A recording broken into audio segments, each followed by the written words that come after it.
Hi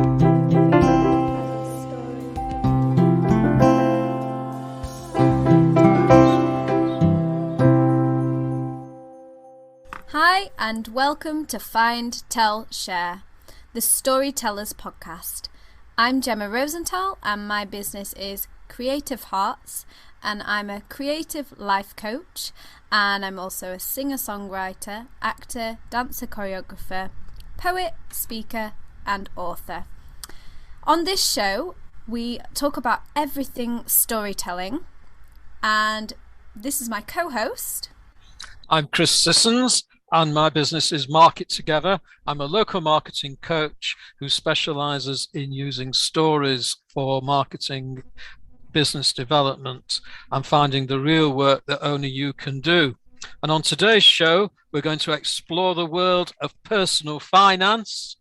We're going to look at the genesis of a song and the power of collective singing, and the story of William Shaw, an unsung hero who changed many Sheffielders' lives for the better. Yes, and this time we are delighted to introduce our guest, Steve Dawson of Gritstone Financial Planning Limited. They believe in the value of excellent financial advice provided in a safe, empathetic manner of the highest level of professional competence. They combine this with a St James's Place investment management approach to give consistent investment returns over medium to long term. They are a small but growing business located in the heart of Sheffield, who believe passionately in the benefits of aligning financial resources to the purposes and plans of individuals, families, business owners and trustees. They adjust the delivery of their service to meet the individual's needs. Fundamentally, they believe that secure and well-managed finances have a much greater resonance when they exist in a world worth living in. To this end, as a company, they encourage consideration of environmental, social and governance factors when investing. So welcome, Steve, to the podcast. Thank you, Gemma. Thank you, Chris. I'm delighted to be here.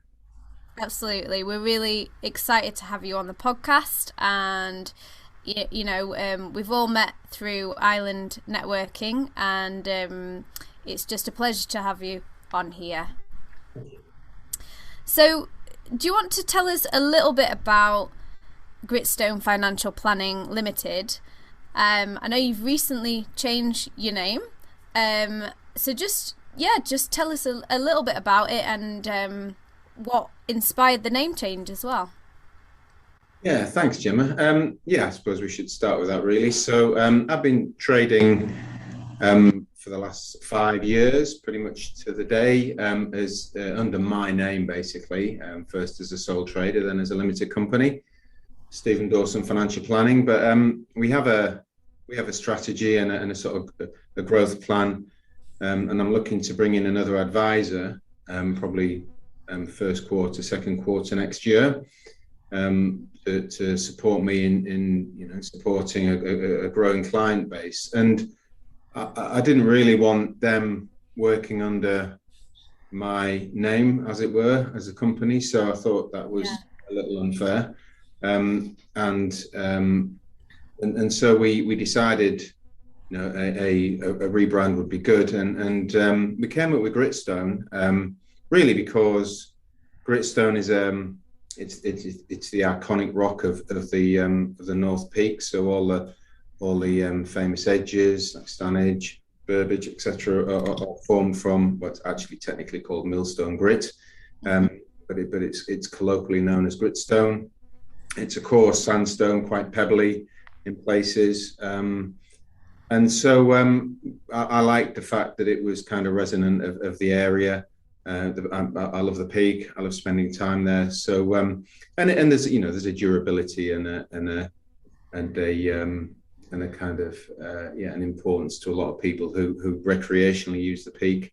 So I felt it would resonate. So that's the name change. And so we progress now under Gritstone Financial Planning. That sounds great. I love the idea of being inspired by the environment as well and the local area. So if you could tell us a little bit just more about what you do and a bit more about Gritstone Financial Planning. Yeah, of course. I like the kind of positioning this as exploring the world of personal finance and personal financial planning. It's a very broad subject area, but very, very simply, when you boil it down, what I do is I have conversations with people about making meaningful plans, and sometimes those conversations include, conversations about money. I mean, being realistic, that's the main reason why people come and talk to me. But really, the essence of those conversations is just understanding, what's important for the individuals or the family or the business, and then aligning resources, existing and future resources, to that plan. So it sounds very simple. Obviously, there's a lot of technical knowledge and experience required under the covers in order to do that efficiently. But yeah, essentially, my job, I sometimes summarize my job as talking to people, basically, and never have a disappointing conversation. It's always interesting because people are interesting, basically. So yeah. I love my job. It's great. Basically, my job's talking to people. So it's pretty much similar to me and Chris when we do coaching. I guess you're talking to people and you're helping them moving forward in their business, and it's kind of like Chris does that with storytelling. I do that with creativity and general life coaching. So it's it's really helping people get to where they want to be, I guess. Yeah. And that desire to communicate and listen to people and build connections and engage, I think that's just inherent in everybody. Sometimes it gets kind of a little bit lost and a bit buried, and like social media can mask that a little bit, but but essentially that's what it is. I was listening to, so to digress a minute, but I was listening to there's a Danish concept called the call it the human zoo. No, that's right, the human library. That's right, the human library. I'm getting my zoos and my libraries mixed up. The human library, and basically, what you can do is you can check out a person. It sounds kind of weird, but you can have a conversation with somebody for whatever amount of time, half an hour, and just ask questions and connect with them. It's been, it's a lovely idea, and really it's just around, really listening to people and, not judging and not bringing your experience and your thoughts, but just really just kind of sitting down and listening and that human library is, and in fact it's broader now than just Denmark. It's been rolled out, and it's a lovely idea. So I think we all could benefit from spending more time listening to people. Yeah, absolutely. It's a skill, really, and it's something that needs to be integrated into. I think everyone could benefit from learning to just listen and ask questions, because it allows the other person to feel like they're important and that they matter, and also it also helps you, because as the financial advisor and the person that's there to help them, the more you know about their story and their life, and the more you can listen to them, the more you're going to be able to help them access the resources that they have, and that they can, if they need any more kind of thing. Yeah. It does sound similar to coaching, actually. We were, taught that style of, asking questions and listening to people really quite deeply, just to really understand the nature of what they want and where they want to be. So if you could share also a little bit about what makes your job, I mean, you said something about that you really enjoy your job, and there's the aspect of listening and engaging. Is there anything else about your job that makes it worthwhile, and what was the reason that you got into it in the first place? What inspired you?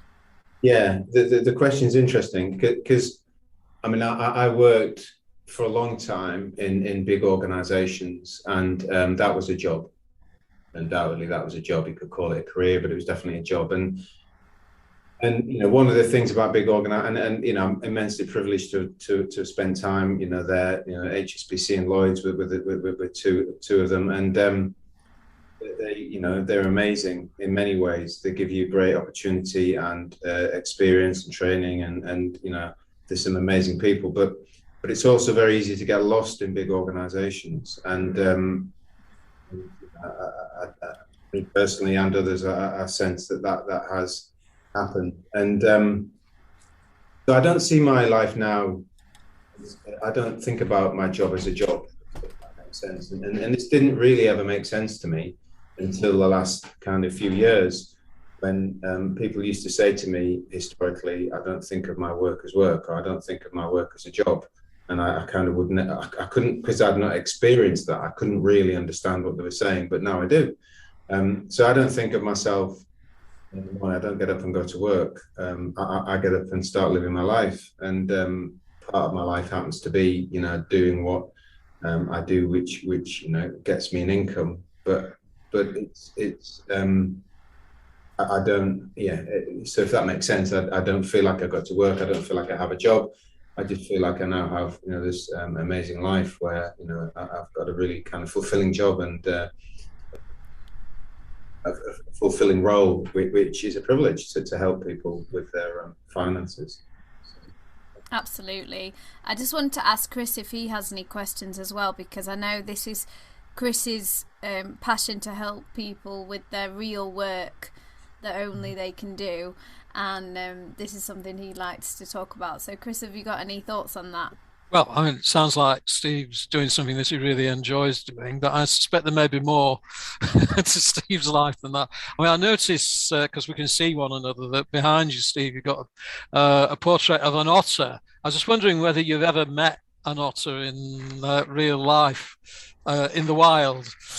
No, so I've not told you this story, maybe. So, and it's a very, I can tell it briefly. So, the answer is, well, having met an otter, like not shaking its hand or anything, obviously, but yeah, I've been in close proximity to otters. I did, again, part of HSBC, my HSBC work experience. I was given a 2-week environmental bursary, basically, with a company called Earthwatch, organization called Earthwatch, and they were kind of early pioneers in getting individuals and companies engaged with the kind of our environmental crisis that we were facing. And the net result of that was I went to South America for 2 weeks to study otters, actually.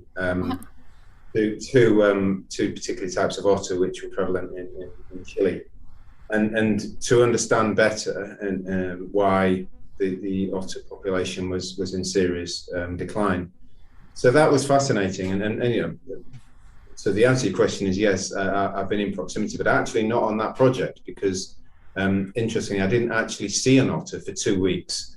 And in fact, it was after the trip, when I met my brother and we were having a glass of wine over a bay, after the project had finished, at home, that we noticed there was some sea otters in the bay, which had nothing to do with the project, so that's quite ironic. But yeah, otters are amazing creatures and very good indicators of the health of particularly rivers and associated wildlife.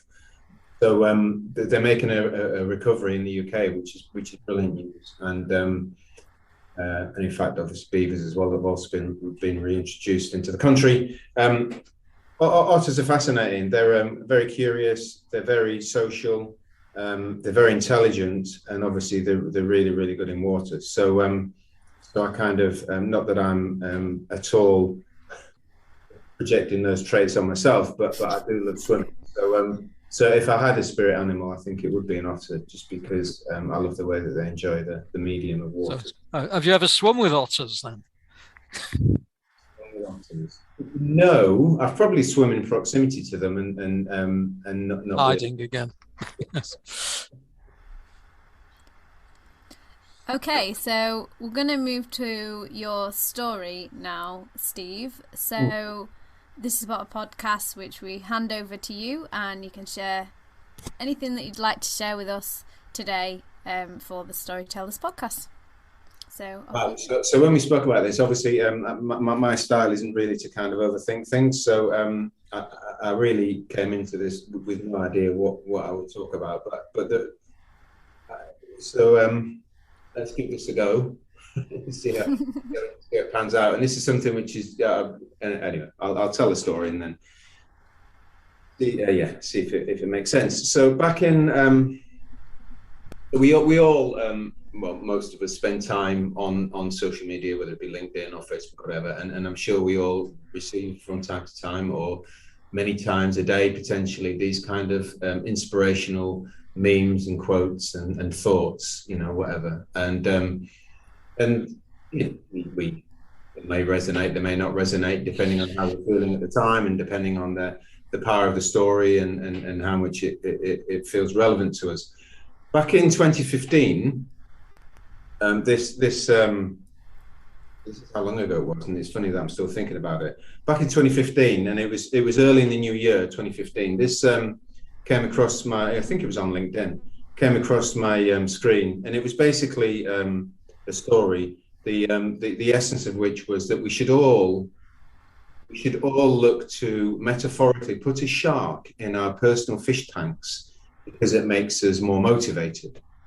That was the essence, and I was immediately kind of triggered by that, not in a good way, because I'm not sure that is really the case. Actually, I'm not sure that's what the world needs. But anyway, let me tell a story. So, the story was told in this manner. Back in over in the Pacific, there is an island where the population love fish, and it won't take to work out that that this island, let's call it Japan, it has a long tradition of fish eating and eating high quality fish, obviously sushi. So the story goes like this: that there's this particular desire for very high quality fish, but because the Japanese coastal area has been fished so much, the fishing boats, the trawlers, have to go further and further offshore, and as a consequence of that, sometimes spending days out at sea, the fish quality when it was coming back wasn't as good as it should have been, and therefore it wasn't achieving the price that the fishermen thought it should. So as a consequence, what they did was they installed quite expensive freezing systems on the boat so that the fish frozen, and then it came back more fresh than it would otherwise have done. But the consumers still felt that it wasn't of the appropriate quality because it just wasn't fresh, and they could taste the difference, right? So then what these clever fishermen then did was they installed fish tanks on the actual boats, and then they caught the fish in the nets, put the fish live into the fish tanks, and therefore kind of problem solved. The fish would come back and they would be nice and fresh and if they'd just been caught. But the problem was that the fish in a non-natural environment where there's no predators are pretty lethargic. Basically, kind of just drift around and they would pretty quickly get out of condition. So the final twist to this solution was that the fishermen would introduce small sharks into the tank, which would then motivate the fish to swim around and therefore be healthy. Now, there's a couple of interesting things about this story. First of all, I mean, I have checked it out, and it would appear to be an urban myth, so it's not actually true. I did enter a bit of a dark world about some of the techniques that are used to keep fish fresh, and that's not a pleasant journey. So I wouldn't necessarily recommend that because it's pretty cruel. But anyway, but I used to tell this story as a bit of a kind of nothing to do with the inspiration and the kind of motivational purpose that the person who shared it on LinkedIn was trying to get. And by the way, got a lot of positive comments and a lot of, oh yes, this is what we need, at the start of a new year, what we need is a shark. Imagine the conversations around the coffee tables and the water coolers. Yeah, what's your shark? And what shark are you putting in your tank this year, kind of thing. But I used to tell this as kind of an environmental story because there is a risk of not a risk of overfishing. There is a reality of overfishing. I mean, it's an absolute fact that fish stocks are not what they were. And one way to illustrate this, in Newfoundland, off the east coast of North America, the called the Grand Banks, the fishing area there has been fished out basically, and actually fish stocks are slowly recovering. But back in the day when fishing was first a thing there, you could basically put a wicker basket into the water with a couple of ropes and pull it up, and it was full of fish. There was just so much fish, it was ridiculous. You couldn't help. There's more fish than water, right? And those fishing grounds got fished out, and because it's not done sustainably, it wasn't done sustainable.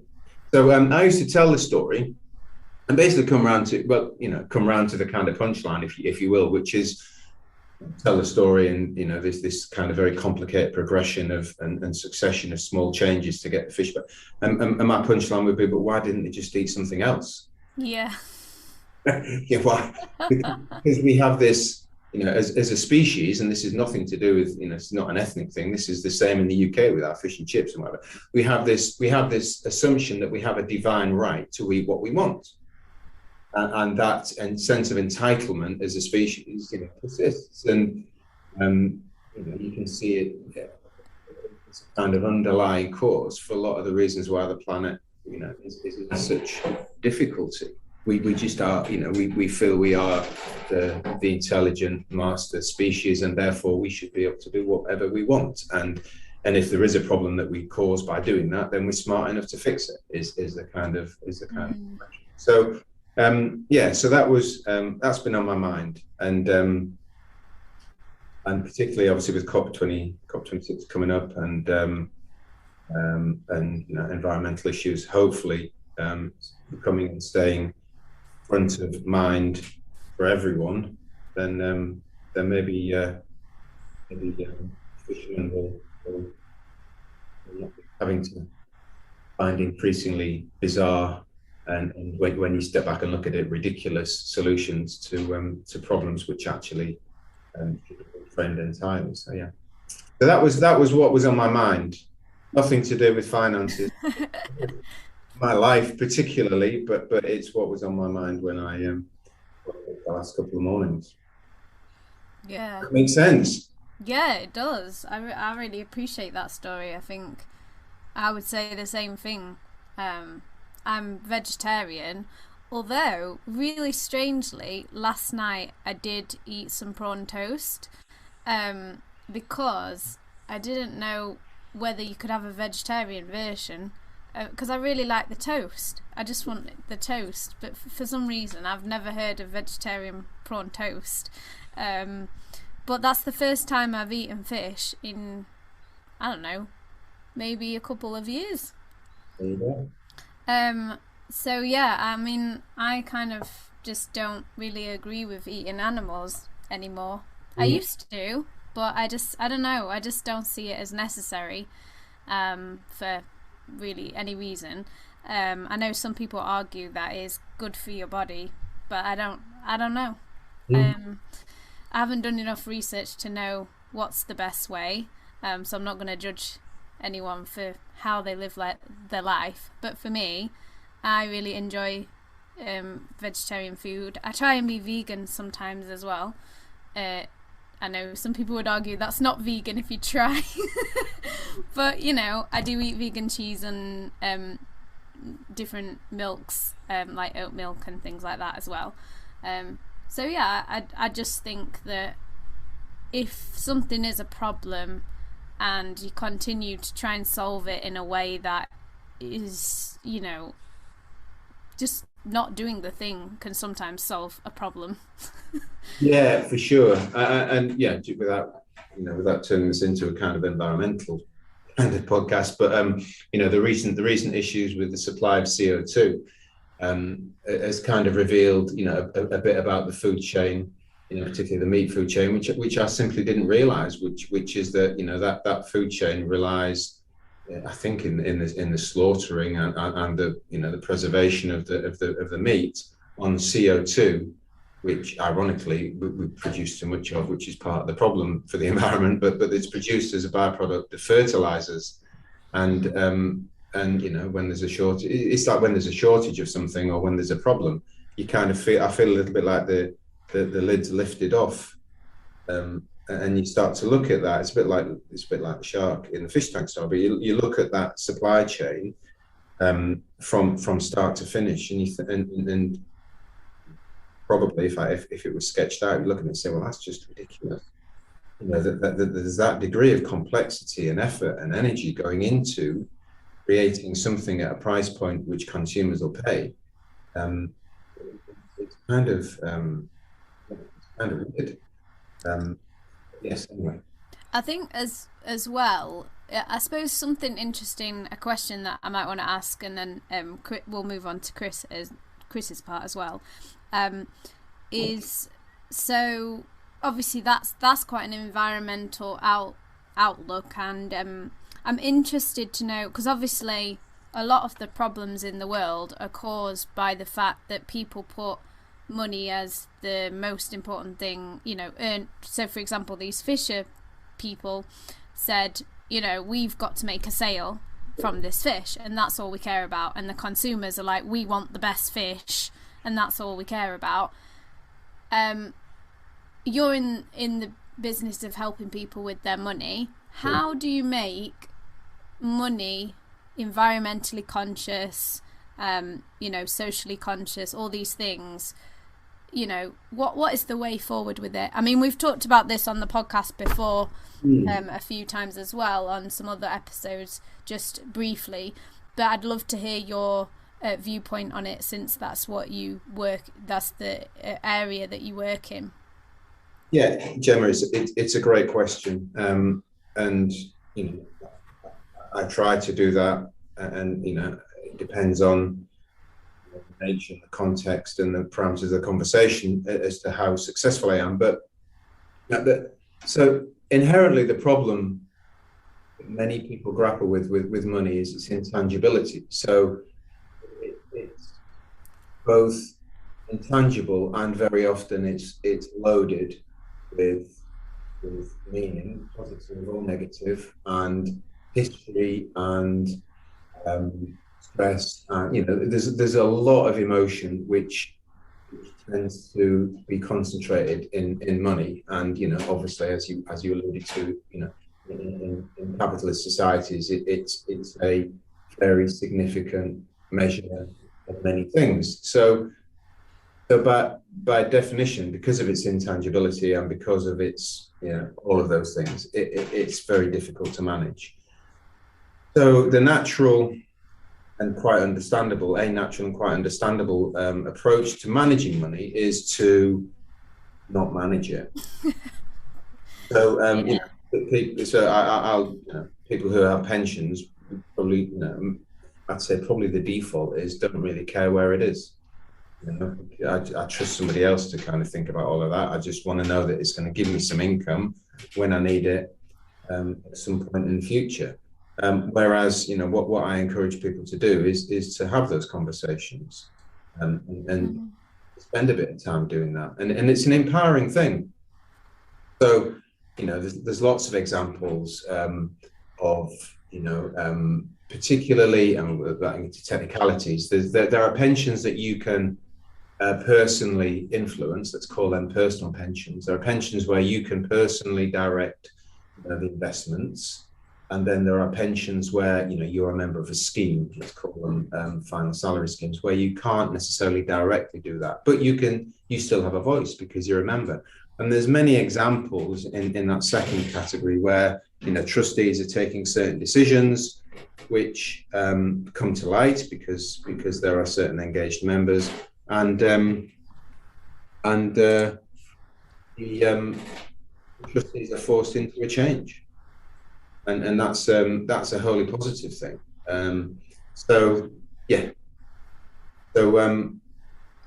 We have a kind of a typical kind of behaviour with money, which is and not to manage it, and obviously that's painful. So my job really is to engage people, have those conversations, and where there's an appetite to manage more proactively, more positively money, then we can have a conversation. Yeah.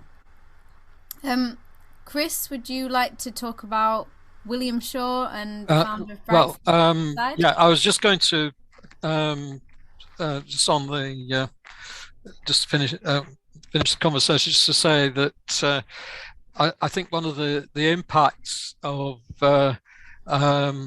our dietary choices on families is really quite fascinating. And I've been vegetarian, pescarian, because I do eat fish, since 1986. And my niece was born in the 1990s. She's now in her 20s. But when she was a kid, she decided to be a vegetarian. But she eats fish. I don't know whether she modelled on me or whether both of us made the right decision independently. But we went out, my sister, my brother-in-law, my niece and I, for a meal on Friday. And my niece and I had fish, and my sister didn't, because she's seen a documentary about the sea, which I haven't seen, and I don't watch it because it might put me off fish as well. So it's interesting how the dynamic of food preferences is sort of shifting around in the family, and now my sister seems to be out on a radical limb rather than me and my niece. Well, I haven't watched it, but I did see it pop up, and I started to mention it to my family, and they didn't. It feels like it almost starts arguments sometimes, because it's like people are so when things are traditions, I think sometimes people have certain foods and it's a tradition, and people don't like changing traditions. Well, it's changed a lot since the 1980s. Most families now can cope with vegetarians, possibly vegans, even grandparents, because the kids, it's very common. And also restaurants, almost everyone apart from barbecue restaurants now seem to do some sort of vegetarian option. Maybe not brilliantly, but enough to get by on. So just one last point on this. I think the other point about taking action and looking at ethically investing your pensions, who have particularly personal pensions, is the impact, and there's some research been done on this, amongst others, the impact of ethically investing your pension over time, by which we mean over your lifetime, is many-fold greater than the impact of all those personal changes which you could make to minimise your environmental footprint, such as eating less or no meat, not flying long haul, driving electric cars, or indeed cycling wherever you can, and so on and so forth. All of those changes which you can make in personal life are dwarfed by the potential impact of ethically investing in pension. And so it's almost like counterintuitive. It's not a difficult thing to do, to review and amend your investments in your pension. You only have to do it once, and then obviously continually monitor it, ideally, and then it's done. So it's actually really very, very easy as compared to those other things in changing your personal habits, which are more difficult, but it's hugely more impactful. I'm really confused how that impacts the environment. Am I missing something? So basically, if you have a pension, it will be invested typically in mainly in stocks and shares, actually. So mainly in companies, And those companies all have a variety of different environmental and social and governance factors within them. So, you might have a company that is purely in a mining company, right? And not too many of those now because they understand where we're going strategically. And you might have, on the other hand, a company that's dedicated to kind of fixing some of the remaining kind of world health issues, and whatever paradigm, arguably that's a good thing. So you can choose where you invest the money, basically. So that makes sense. Okay, Chris, would you like to go on to your bit now and talk about William Shaw? Yes, I'd love to talk about William Shaw. Let me introduce William Shaw. He's a man in his mid-30s, tall, muscular, very strong, leads a team at the Jessup Steel Works, where they make all sorts of things out of steel.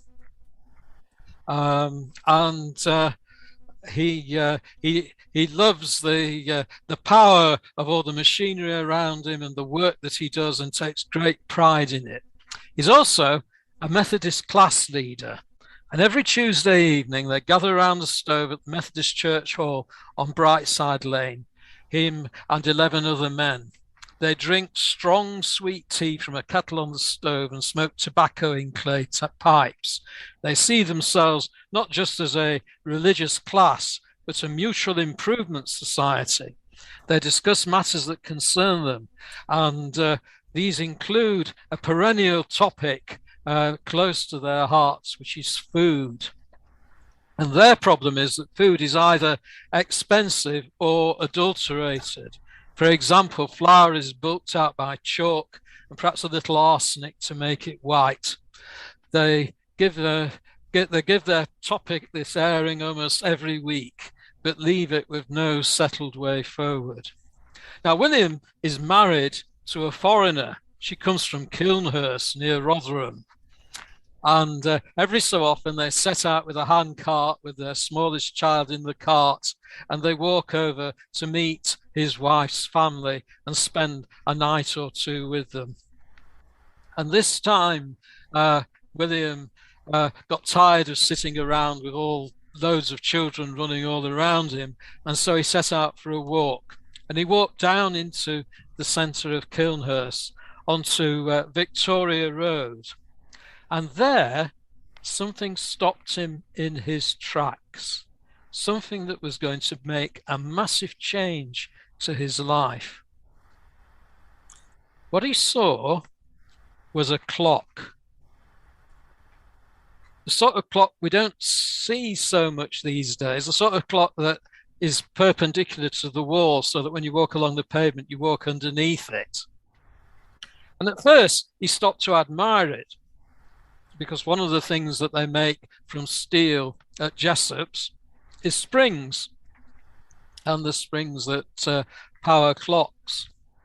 But he noticed something else about this clock, and that is that it was inscribed with the words Kilnhurst Cooperative Society. So he went inside and spoke to the manager, because his Tuesday group had mentioned these cooperatives, discussed them a little, but they'd never actually encountered a real one. He found that Kilnhurst was one of the earliest, set up 7 or 8 years after the first retail co-op on Toad Lane in Rochdale. And the manager said he would be delighted to visit and explain cooperation to the men. So Tuesday evening, a few weeks later, the manager visited Brightside and explained how retail co-ops work. He explained about how the customers were members, how they kept prices low and returned a dividend to the members on the purchases they made. This would prove decisive to thousands of families in North Sheffield. And finally, they learned that co-ops were dead set against adulteration of food. And so the men decided to set up their own co-op, and soon a delegation visited the Kilnhurst Co-op, who taught them the Rochdale principles and helped them draw up their industrial and provident constitution. And on a Tuesday evening in 1868, 12 men stood around the anvil at Jessup Steelworks, and one by one they walked up to the anvil and signed the constitution of the Brightside and Carbrook Cooperative Society. Sheffielders might know it as B&C. They opened a small shop in Carbrook with initial expenses of 8 shillings and sixpence. That first year they made £40 profit and paid a dividend of 1 shilling in the pound. By 1921, they or their successors had 38,000 members, £567,000 capital, and a turnover of £2,040,000. They had branches all over North Sheffield. In 1929, they opened their flagship Art Deco department store on Walmgate, on the site of the old Sheffield Castle, and some of you will know it as the site of the old Castle Market. Before they built it, archaeologists investigated the site, and their finds from the old castle were displayed in the store. And the store also stored B&C's archives. In 1940, the Germans dropped a bomb on it. So they built a new department store across the road, and that building still exists. It's a Grade 2 listed building. William Shaw was one of many thousands of men and women who dedicated their lives to the retail cooperative movement across the whole of the United Kingdom. They invented the world's first wholesale network, the Cooperative Wholesale Society. They invented the world's first department store next to the first co-op on Toad Lane. And the principles of cooperation informed numerous small friendly societies and the formation of insurance companies, building societies, and working class banking services. Educational institutions such as the Workers' Educational Association and the scientific institutes were all part of the same movement. And apart from the initial industrial and provident legislation, this was all done with little support from government. Small local groups combined to deliver a nationwide network that survived for well over 100 years. And our question is, what are the barriers to a similar movement today? No one can deny the need. Thank you. Where did you read? What are you read? Are you reading from? Is it a book? It's my version of the story. Okay. I've researched it in various ways over the years. Some of it from the local studies library. Some of it's made up. The stuff about his wife being a foreigner is made up. But he worked at Jessop's. They met at in the Methodist Church Hall on Brightside Lane. The Constitution was signed on the anvil in Jessop's in 1868. Is the co-op still going now, Chris? Yeah, well, there is a cooperative supermarket in the old B&C building still, and there are other co-ops dotted around Sheffield, but it's not Brightside and it's not Brightside and Carbrook anymore. It's one, I forget what it's called. Is it the same as, because there's a co-op up the road from me, and there's Co-op Bank as well. Right, it's probably the same now. It would be the same organisation, but because you're in South Sheffield-ish, aren't you? That would have been the Ecclesall. There was an Ecclesall Cooperative Society. I don't know much about the Ecclesall. Not the actual co-op. Sorry, what's not the actual co-op? I think Jemma, you're talking about the co-op. Yeah, I'm confused about whether it is to do with co-op. The co-op, which is the organisation, the co-op. Yeah. Shop. Is that different? Today, any cooperative shop that you see is part of the same organisation. Okay, and the bank as well. The bank is related. It comes under the same principles, but it's a different part. And what makes it different? I I may be a bit kind of just, it's not my area of expertise, so I'm just like, I'm trying to understand from the story what makes it different to just regular retail or regular ways of doing it. It's I'm not quite sure where they're at the moment. You get, if you're a member of the co-op, you have to join it. Then you get a return on what you buy. So when you spend money in the shop, you get a percentage return. So it's a bit like shop cards anywhere nowadays, but that's where the other supermarkets got the idea. But the dividend actually made a massive difference to people's lives back in the early days. And in fact, as late as the 90s, and it's probably less true now, if you talk to older people, even though they'd not used it for years, they could quote their membership number, because they would give the number to the shop assistants, who would then make a note of what they'd spent, and then it was all totted up and they got some money back. And they could buy the kids shoes and all sorts of things just on the return from it. It was significant back in the day, but then it's gone through various changes over the years.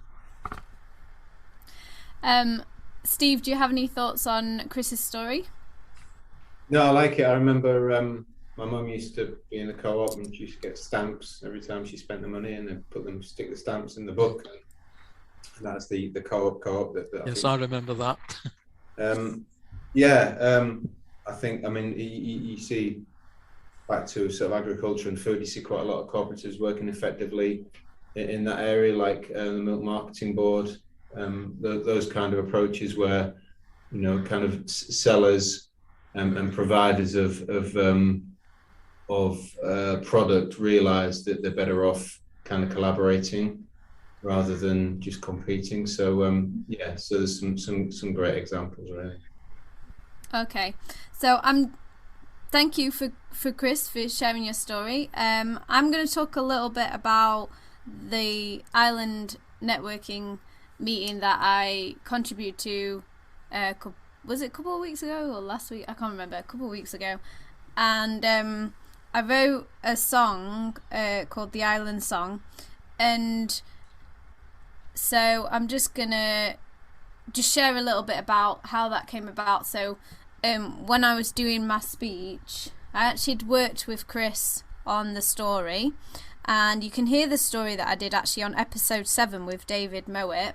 I actually did tell the same story, but this was the first time I was sharing it in front of an audience live, which you can watch on YouTube on the, I don't know if it's 7th Wave YouTube or Island Networking. I can't remember what it's on, but we can put the link on anyway to the speech. So I wanted to make it a little bit special to kind of show what the workshops that I do on finding your voice are like and what you can achieve. And one of the things that is really, close to my heart is singing, and how when we can sing in a group as well and share our voices, it brings people together, and really found that with the song, teaching the song to everybody and singing together. And the song is about the Island networking motto, which is no one's an island. So I'm just going to sing a little. Actually, I'm wondering whether to do it. I'll do it after we've gone through our little, how you can get in touch with us, and then I'll sing it after as a sort of play us out. Yeah, I'll play you out. Yes. But yeah. So Steve, if you want to, I don't know if you want to share anything about Island networking, or just, and also how we can get in touch with you as well in terms of your business. Island networking is an awesome group of people, and meet every Tuesday morning. But back to the conversation we had earlier about people's kind of innate desire to connect and communicate and engage and work together. I think Ireland has been a great example of that, both before, during, and as we come out of the pandemic and the lockdowns. It's great. So and yeah, the song was a very worthy addition to the group. So thank you for that, and look forward to us rehearsing it in due course, taking it to the stage, whatever. No,